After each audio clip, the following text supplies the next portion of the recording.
11 जनवरी 1966 की रात उस समय के सोवियत यूनियन के शहर ताशकंद में कुछ ऐसा होता है जिसने पूरे हिंदुस्तान को हिलाकर रख दिया था।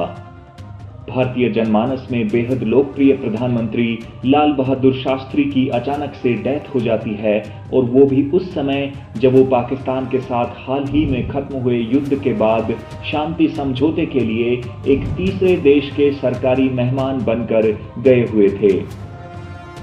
उस समय उनकी मौत को हार्ट अटैक बताकर सामान्य बना दिया गया, लेकिन सिर्फ 62 साल की उम्र में पूरी तरह से स्वस्थ व्यक्ति को अचानक से इस तरह जानलेवा हार्ट अटैक आना कोई सामान्य बात नहीं लग रही थी।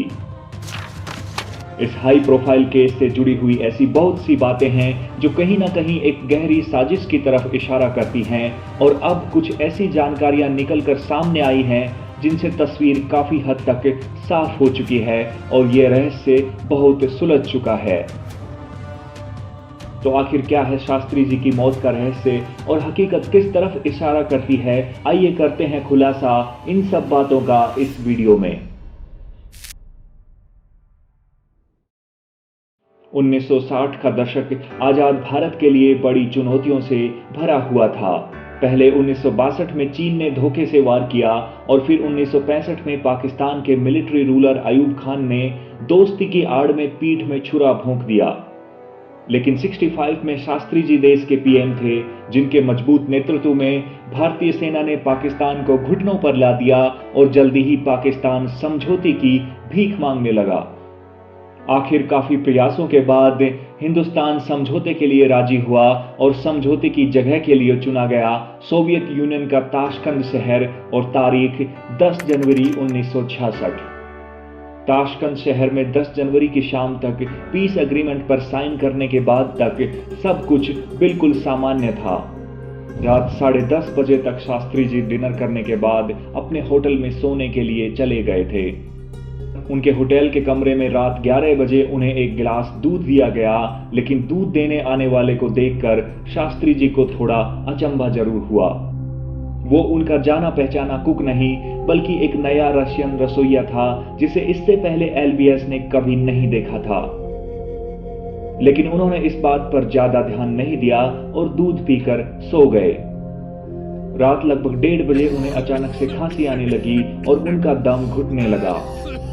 धीरे धीरे उनका शरीर नीला पड़ने लगा, और हैरानी की बात यह थी कि उनके पर्सनल डॉक्टर भी उनके साथ होटल में नहीं रुककर कई किलोमीटर दूर एक दूसरे होटल में रुके थे। जब तक वो मौके पर पहुंचते तब तक बहुत देर हो चुकी थी। शास्त्री जी की मौत को एक सामान्य हार्ट अटैक बताया गया, और उसी दिन उनका पार्थिव शरीर भी भारत भेज दिया गया। अपने प्रिय नेता की इस तरह से अचानक से हुई मौत से पूरा भारत और खासकर उनका परिवार बेहद सदमे में था। लेकिन उनके परिवार को इससे भी बड़ा सदमा तब लगा जब उन्होंने देखा कि शास्त्री जी की डेड बॉडी पर कुछ अजीब तरह के कट मार्क्स थे, और उनकी बॉडी पूरी तरह से नीली पड़ चुकी थी। यह सब देखकर उनकी फैमिली को शक हुआ, और उन्होंने गवर्नमेंट ऑफ इंडिया से पोस्टमार्टम की मांग की, लेकिन एक पीएम की फैमिली होने के बावजूद उनकी यह मांग रिजेक्ट कर दी गई। एक हेड ऑफ स्टेट की अचानक हुई संदिग्ध मौत के बावजूद ना होस्ट नेशन ने कोई जांच की, और ना ही गवर्नमेंट ऑफ इंडिया ने इन्वेस्टिगेशन की मांग की। ना कोई पोस्टमार्टम हुआ, और ना ही इंडिया में कोई इन्वेस्टिगेशन हुआ। सब कुछ बेहद अजीब था, जो इससे पहले इतिहास में कभी नहीं हुआ था। अगले 11 सालों तक जब कांग्रेस की सरकार रही, तो इस मामले को वहीं दबा दिया गया। आखिरकार 1977 में जब एक गैर कांग्रेसी सरकार बनी, तो शास्त्री जी की मौत की जांच के लिए एक कमेटी बना दी गई। इस केस के 2 मुख्य गवाह थे, शास्त्री जी का पर्सनल कुक और उनके डॉक्टर। इन दोनों को कमेटी के सामने गवाही देने के लिए बुलाया गया।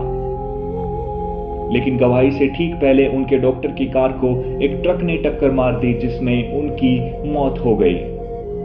इसी तरह उनके पर्सनल कुक की भी ऐसे ही संदिग्ध हालातों में एक दुर्घटना में दोनों टांगें कट गई, और उनके दिमाग पर इतनी गहरी चोट पड़ी कि वो कुछ भी बताने की हालत में नहीं रहे।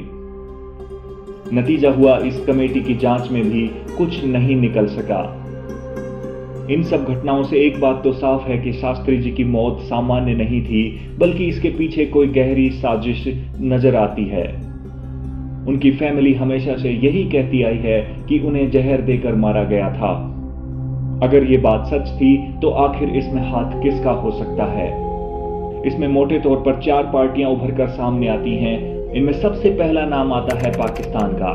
1965 के वॉर से कुछ ही महीनों पहले शास्त्री जी पाकिस्तानी मिलिट्री रूलर अयूब खान के दोस्ती के इनविटेशन पर एक अनऑफिशियल विजिट के लिए कराची में रुके थे, और इसके कुछ ही महीनों बाद पाकिस्तान का दोस्ती का यह दिखावा धोखे में बदल गया। तो क्या यह संभव नहीं था कि अयूब खान एक बार फिर से धोखा दे दे और शास्त्री जी को मौत के घाट उतार दे?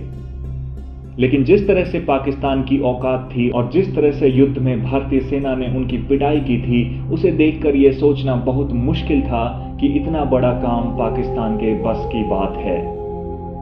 इस लिस्ट में दूसरा नाम आता है यूएसए का। दूसरे देशों के मामले में टांग अड़ाने का इनका पुराना इतिहास रहा है। यहां तक कि कई देशों की सरकारें भी अमेरिका के एक इशारे पर बनाई और गिराई जाती हैं। दूसरे देशों में छिपे हुए ऑपरेशंस को अंजाम देने के लिए उनकी स्पाई एजेंसी CIA कुख्यात है। तो क्या यूएसए ऐसा कर सकता था, और अगर हां तो क्यों?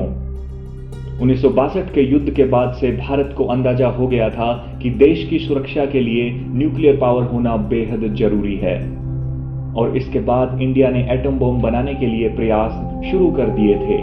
इस काम के लिए जहां एक तरफ LBS जैसा मजबूत लीडर पॉलिटिकल सपोर्ट दे रहा था, तो वहीं दूसरी तरफ डॉक्टर होमी जहांगीर भाभा जैसा जीनियस ब्रेन टेक्नोलॉजी डेवलपमेंट को लीड कर रहा था।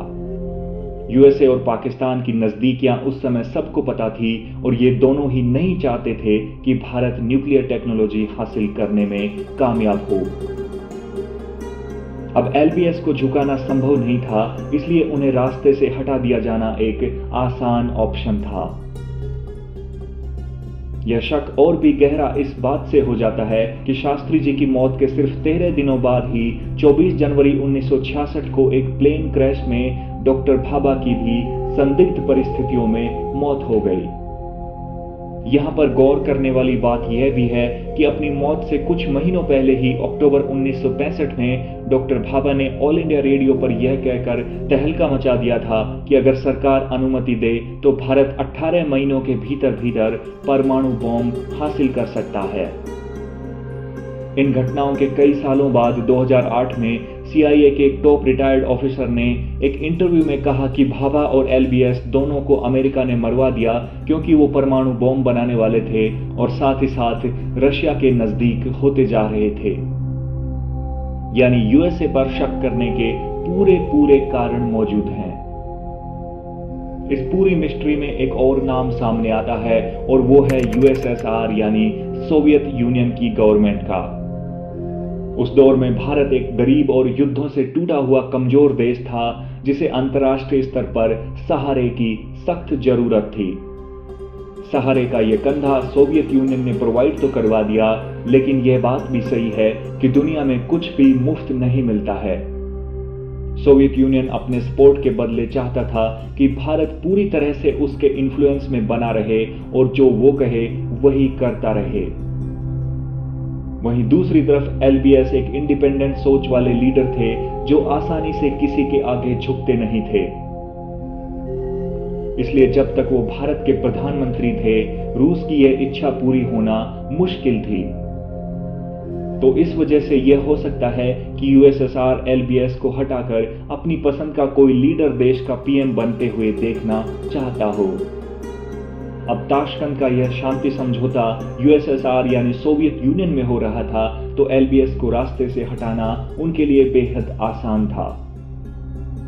16 मई 2018 को न्यूज वेबसाइट वायर में एक रिपोर्ट छपी, जिसमें शास्त्री जी के बेटे अनिल शास्त्री के स्टेटमेंट ने सनसनी फैला दी। उन्होंने कहा कि शास्त्री जी को ताशकंद में मीटिंग वेन्यू से 15 किलोमीटर दूर अकेले ठहराया गया, जबकि उनके पूरे स्टाफ को दूसरी जगह पर, यहां तक कि उनके पर्सनल डॉक्टर को भी। उनके रूम में ना कोई फोन था, ना ही कोई बेल थी, और उनके होटल में एम्बुलेंस की व्यवस्था भी नहीं की गई थी।